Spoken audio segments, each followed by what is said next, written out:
South Sudan's Vice President Riek Machar has warned against holding elections before a unified army is formed.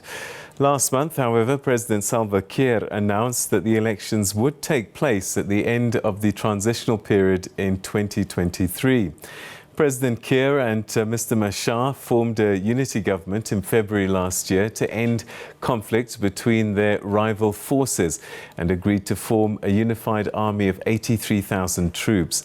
Mr. Machar listed three other conditions that he wanted fulfilled before elections could be held, which are the return of millions of refugees from neighbouring countries, a nationwide census and a permanent constitution. For some analysis, we're now joined by Dr. Jok Madut Jok, who's a Professor of Citizenship and Public Affairs at Syracuse University in New York State in America. Thanks very much indeed for joining. It's always good to talk to you. Wonderful to be with you, sir. It's a daunting situation there in South Sudan. So elections are scheduled for 2023. Are the obstacles so big and so insurmountable that they can't be dealt with by then? Not at all. They are not totally unsurmountable. What they require is simply a political will and a commitment from the leadership of that country. But we know that whether to hold elections or not to hold elections has now become a pawn on this game of chess. Platform where the president wants to blame others for not holding elections, when in fact he himself knows that he didn't do the many steps that were required for the elections to be possible, one of which is security arrangements, forming a unified national defense force. And President Kiir has dragged his feet for too long on that fundamental condition. Another is that you would have to do a census. You would have to demarcate constituencies.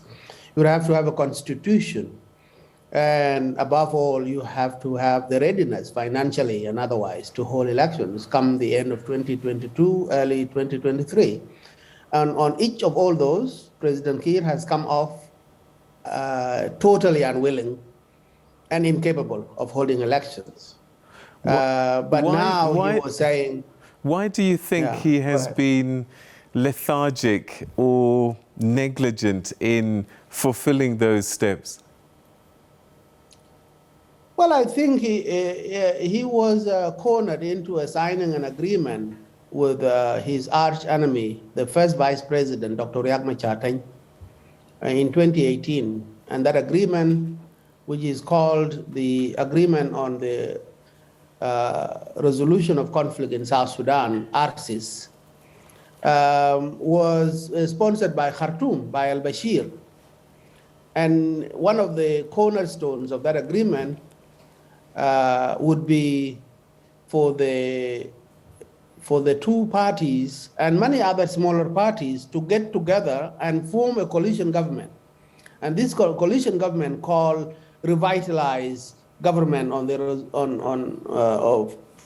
transitional government of national unity for South Sudan. That government was tasked with doing all these things, doing the security arrangements, unifying all the militias and forces into national defense force, putting up money to do all the necessary steps, and then hold elections at the end of the interim period, which was 3 years at that time. Now, they are finding themselves, President Kiir particularly finding himself cornered into ensuring that this process is done at the risk of him being required to make a decision to run for another term or to not run for another term. If he ran for another term and Riek Machar runs for a term, the likelihood is that their contest of power could be another trigger for a civil war. So the South Sudanese are stuck with this situation to go for elections at the risk of whatever outcome the elections will bring is more likely to cause war between these two parties. And therefore, The country is now at a crossroads. Are we going to hold elections at the risk of violence? Are we not going to hold elections at the risk of the country not being able to move forward with all these things, including the suffering of the people under terrible circumstances? If these sides just don't trust each other and have been even at war recently, is it possible to unify them under one army? Well, that is the challenge, right? Because you have armies, multiple armies that have been fighting each other and have fought really vicious, violent confrontations to the point where the only way they see each other is that the other is an enemy, and very little in between. So whether they will ratchet down that level of animosity and prioritize the interests of the nation above political and military needs is the challenge that the South Sudanese are watching them to be able to do. But we know that these animosities have run so deep between the two political leaders that it seems like the only leeway for each one of them is to outdo the other. And therefore, whether you will hold elections in 2023 or not is going to be the deciding factor on whether South Sudan will now become a stable country or become a violent, unstable country. And the onus is on these leaders, whether they want the interests of the country at heart or whether they have their own political needs above everything else. And there is the challenge. That is the nationalistic duty that every South Sudanese is looking at them to decide. Do you want this country to go to hell just so that you get your way? Or do you want to get out of the way such that this country can move forward in a new dispensation? That is the challenge we are facing today in South Sudan. But this sounds like something that the African Union can step in to manage. When you have two sides at an impasse, they need a third party to manage because clearly they're not going to be able to deal with it themselves. Well, that is possible, but we know that the African Union is made up of African leaders who are themselves dealing with similar situations within their own borders. Who is going to stick their neck out and say South Sudanese leaders must behave when each one of them, those leaders, are confronting similar situations where they would themselves be expected to do things in that vein in their own country? So that means the AU is really not the venue. So then maybe it's regional organization. There is the East African Community, there is the international, the Intergovernmental Agency on Development, called IGAD, which is a trade group for Horn of Africa, whether they themselves have the stamina, the commitment, and the clout to bring to bear on the leaders in South Sudan is something that we have not seen so up to this minute. There's a UN-sponsored and IGAD-sponsored process called JMAC, Joint Monitoring and a group, which is supposed to make sure that the peace agreement is implemented to the letter and the spirit. All of them have failed. It's been 3 years plus since the peace agreement was signed. It's been 16 years since South Sudan became an independent, autonomous country, autonomous region. It's since 2011, South Sudan has become an independent country. And the political leaders of South Sudan have prioritized their own interest above the interest of the greater good of the people and the country. So whether outsiders have a leeway, have an influence, have a clout to bring to bear on these leaders is something that has not borne fruit so far.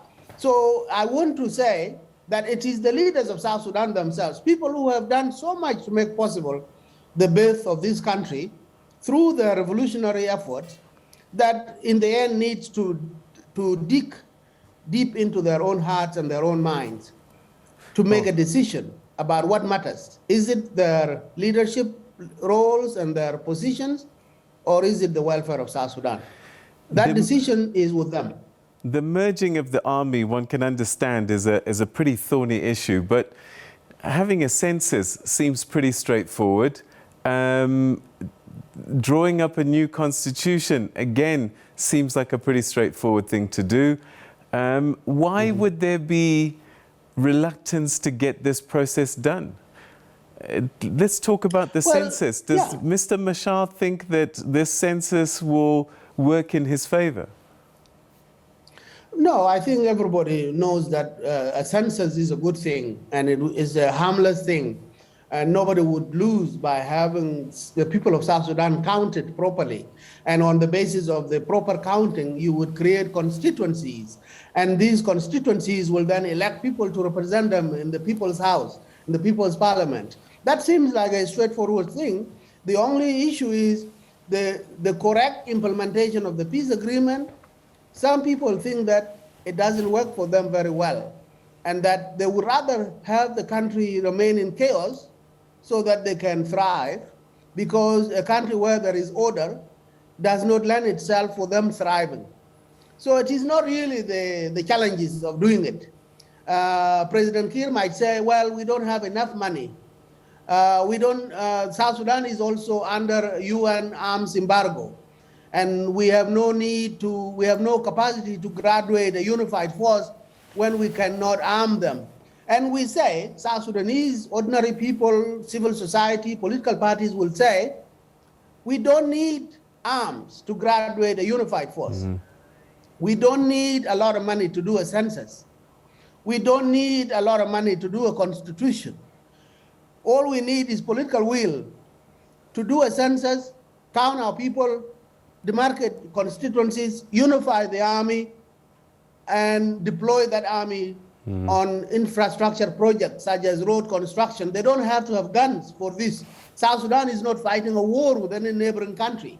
So there is no need for guns. All you need is to organize an army, reduce its size to a meaningful size, make it professional, make it representative of the diversity of the country, and move forward with rebuilding the state or rebuilding the nation and so forth. It doesn't take a lot of money, and yet it is the money, the absence of money, the squandering of resources of the country, which President Kiir will put forth and say, we don't have enough money to do all these things. Why do you need so much money? And if you express a goodwill, African countries, European countries, North American countries would simply be willing to help you financially so that you dispense of the responsibilities on the elections and census and so forth. It's only absence of goodwill and political will that is holding South Sudan back. It's not the lack of resources. Dr. Jok Madut Jok, we'll leave it there. Thank you so much. Always great getting your valuable insights on the situation in Sudan. Thank you so much for your time.